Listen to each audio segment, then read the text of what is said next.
আসসালামু আলাইকুম প্রিয় দর্শক, আশা করছি সকলে খুব ভালো আছেন।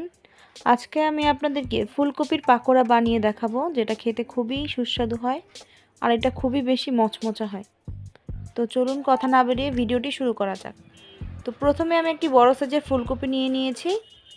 এটাকে ছোট ছোট টুকরো করে লবণ পানিতে ভিজিয়ে রাখবো 5 মিনিটের মতন। তারপর একটি কড়াইতে পানি বসিয়ে দেব। পানিটি যখন ফুটে উঠবে তখন পরিমাণ মতো লবণ দিয়ে দিব আর ফুলকপিগুলোকে দিয়ে দিচ্ছি। কিছুক্ষণ ভাপিয়ে নেব। ফুলকপিগুলো ভালোভাবে ভাপানো হয়ে গেলে এবার ছেঁকে নিচ্ছি।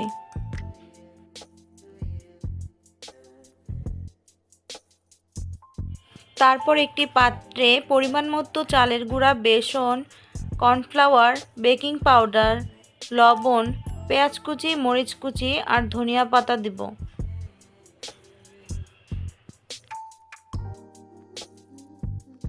এবার সামান্য আদা রসুন বাটা দিচ্ছি আর ভালোভাবে মেখে নিচ্ছি।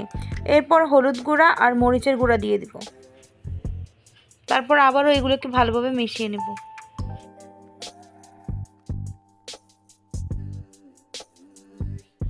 এরপর অল্প অল্প করে পানি দিয়ে ভালোভাবে মেখে নিতে হবে।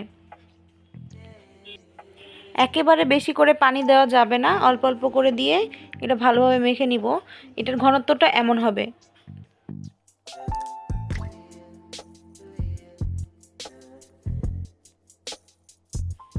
এরপর একটি কড়াইতে পরিমাণ মতো তেল দিয়ে তেলটি যখন গরম হয়ে আসবে তখন ব্যাটারটার মধ্যে ফুলকপিগুলো ভালোভাবে ডুবিয়ে একটা একটা করে তেলের মধ্যে ছেড়ে দিতে হবে।